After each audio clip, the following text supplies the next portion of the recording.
So yun guys ha, magandang araw. So ito yung microwave na in-orderan natin ng pyesa. So ito yung ginagawa nating microwave na kinalag daw ng may-ari kasi ayaw uminit. Kinalas niya yung fuse. Di ko alam kung itong sa ibabaw o itong dito sa ilalim. Binilihan daw niya ng pyesa ng fuse. Tas kinabit, hindi rin daw uminit. Umaandar siya, hindi umiinit. So, sabi ko, try nating i-check. Tignan ko kung anong maging problema. So, chinek ko yung fuse, buo. Capacitor, buo. Diode, buo. Nagpunta ako dito sa transformer, yung supply niya. May pumapasok. So, ngayon, itong magnetron, tinest ko to. Binaklas ko dito, chinek ko buo, hindi naman siya grounded o shorted, buo naman dito, may reading.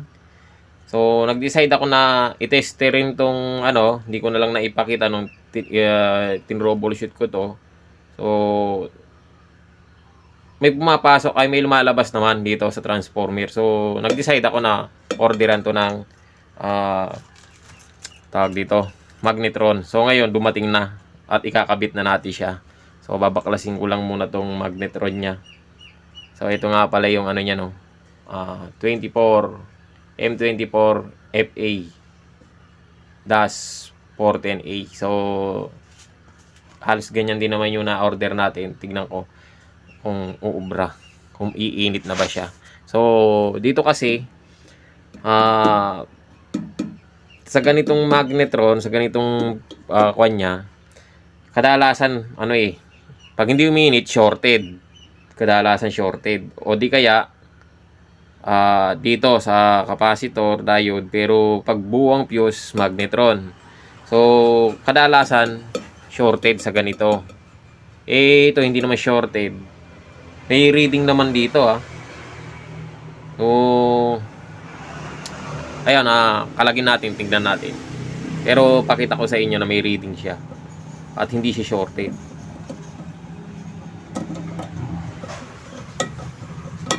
Tanggalin muna natin. So yan. Ito tayo sa digital na lang para nakikita.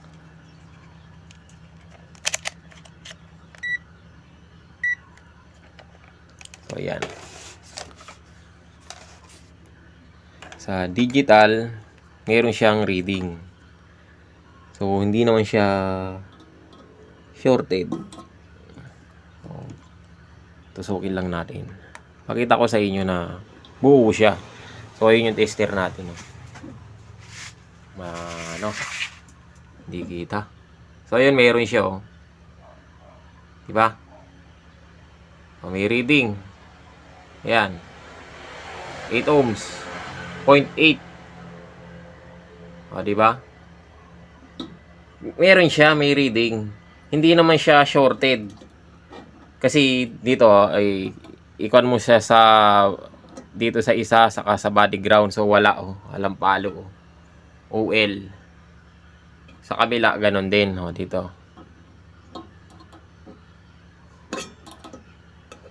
Wala OL din. So ibig sabihin hindi siya shorted pero may reading. Yun lang. Hindi siya umiinit. So ngayon babaklasin natin, subukan natin palitan. Kasi doon sa yung bago, halos ganito din ang kanya reading niyan.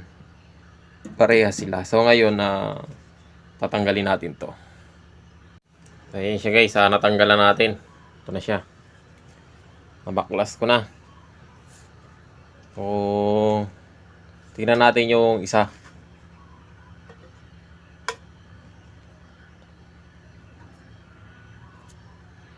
So ayan, parehas lang pala sila. Iisa lang. Makat na. Ayun M24 FA -410A. So iisa lang, parehas lang.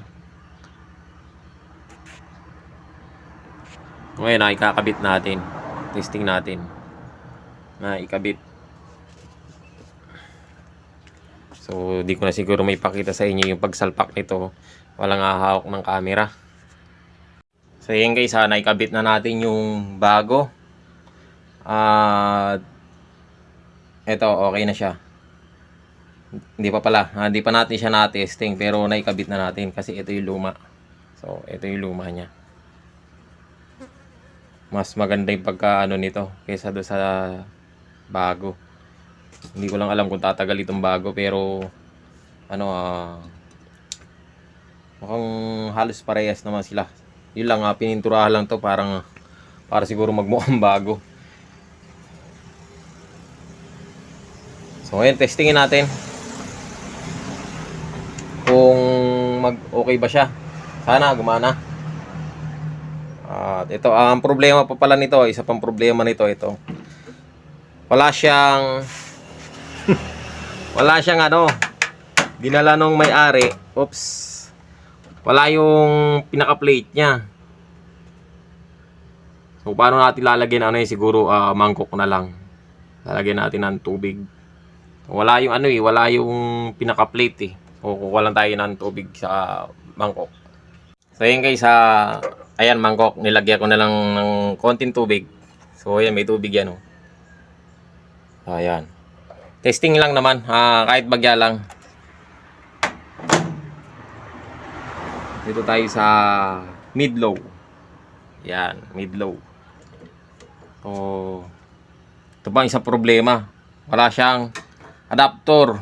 So, kunin natin yung adapter nitong isa. So, nagdala ng appliances. Kulang-kulang ang gamit. So, ang hirap testingin. So, yan. Kunin natin tong adapter nung isa.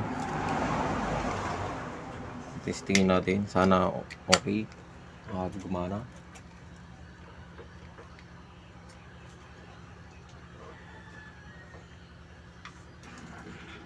So, yon, mandar na.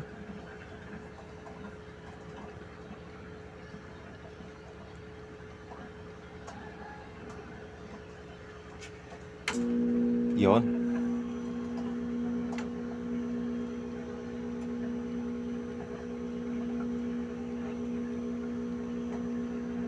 So, antay lang natin. Pag namatay, testingin natin kung uminit ba.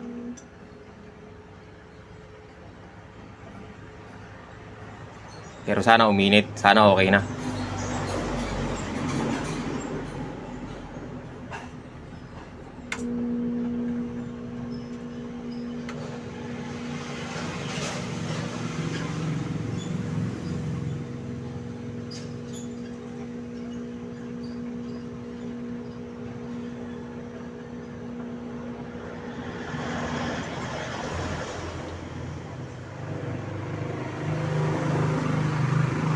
Malapit na.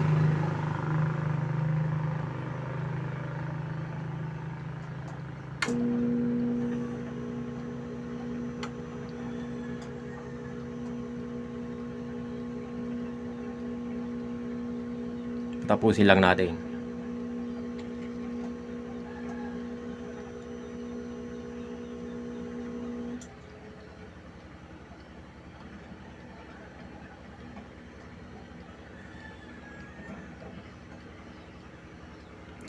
May ikot na makita ba?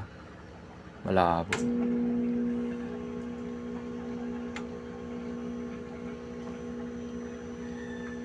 Lapit na. Ayan. 0 na. Tutunog yan. So, yon. Testingin natin. Tignan natin kung uminit ba.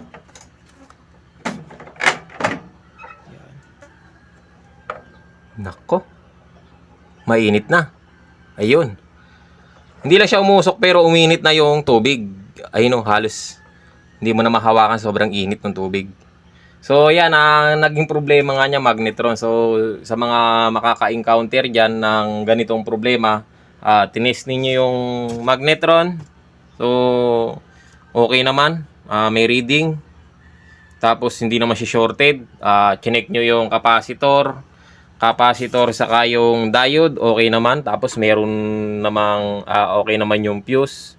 So, magnetron ang magiging problema niya. So, kung talagang gusto niyo makasigurado, kasi kagaya ito, wala tayong pang-actual nung una, testerin nyo lang yung nakasalpak dito na wire. Nakasalpak dito. Bunutin nyo. Testerin niyo sa tester AC. Kung meron kayong manual na yung tester na multi-tester, yung hindi siya digital, iset nyo siya sa 10 volts AC dito. Yan. Tatanggalin ninyo Tanggalin ninyo yung ito. Tatanggalin ninyo tong socket na to, dalawa. Tapos itusok nyo dyan yung test probe. Testerin ninyo. So, ganun lang yung ginawa ko. Hindi ko lang naipakita doon sa video nung tinroubleshoot ko to. Pero ganun lang ginawa ko para makasigurado tayo na tawag dito, buo ba yung transformer. Kasi ang kuwang kasi nito, pwede nyong pagdudahan yung transformer kung baka wala siyang inilalabas o kaya yung magnetron niya. Pero para makasigurado kayo, kasi medyo may kamahalan din tong ganitong magnetron. So bili ko dito nasa 500 plus eh. So, syempre kung halimbawa pabili nyo yung may-ari tapos buo pala, sira pala yung transformer, so ibig sabihin syempre magagalit yun. Sabihin nagmastos tapos di naman nagawa. So para makasigurado kayo, testerin nyo yan. 10 volts AC o kaya sa digital tester AC. Papalo yan, magsusupply yan. Yun lang ganun ang ginawa ko kasi hindi ko makakuha sa sa diode saka sa capacitor, okay, saka sa fuse. So dito nagka-problema, magnetron.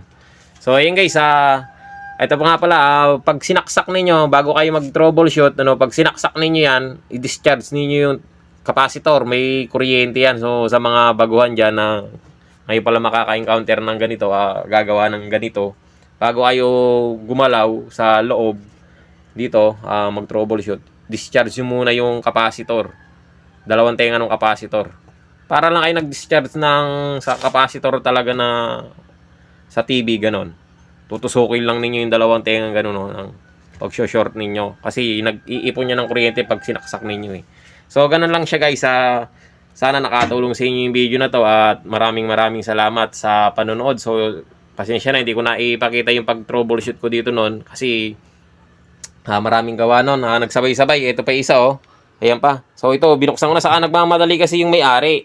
Ang gusto kasi niya, nung dinala niya dito, tawag ng tawag. So, tanong ng tanong kung gawa na ba, kung nakalag na ba. So, nung nasabi ko yung problema, ayun, sabi ko orderan. So, matagal bago dumating. Kaya, hindi ko na napakita yung pag-troubleshoot nito. So, ayun guys, hanggang dito lang yung video natin. So, sinabi ko naman sa inyo yung mga gagawin. So, pag nag-troubleshoot ka, makasigurado ka sa ganito kung buo yung continuity rito o may reading. Tapos hindi naman siya shorted. So para makasigurado lang na kung sira nga itong magnetron. So yun guys, maraming salamat sa panonood.